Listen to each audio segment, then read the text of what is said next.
ایک بھائی نے پوچھا ہے کہ اسلام کے ارکان کتنے ہوتے ہیں اور وہ کون کون سے ہیں، اس کی وضاحت فرما دیجیے۔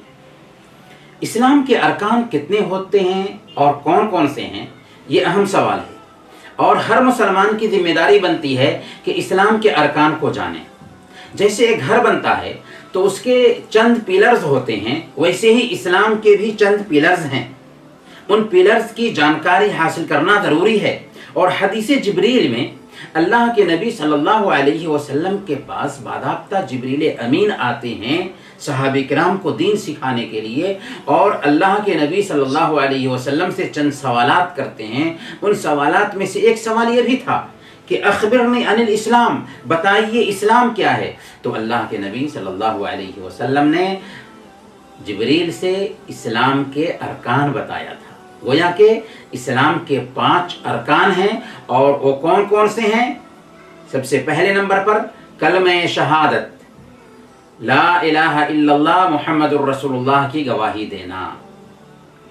پہلے نمبر پر کہ میں اس بات کی گواہی دیتا ہوں کہ اللہ کے علاوہ اور کوئی معبود برحق نہیں، اور محمد صلی اللہ علیہ وسلم اللہ کے رسول ہیں۔ عبادت کس کی اور عبادت کس طرح، ان 2 سوالوں کا جواب کلمہ لا الہ الا اللہ میں پایا جاتا ہے۔ تو پہلا کلمہ یا کلمہ شہادت یہ اسلام کا پہلا رکن ہوا۔ دوسرا رکن 5 وقت کی نمازیں پڑھنا۔ تیسرا رکن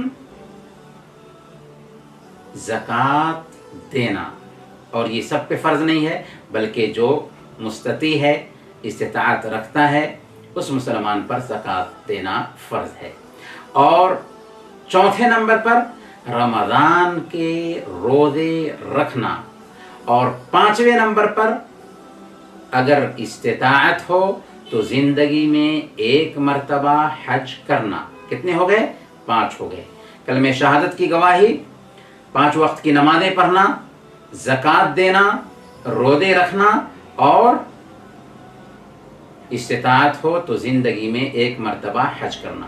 یہ اسلام کے 5 ارکان ہیں، انہیں بھولیں گے نہیں۔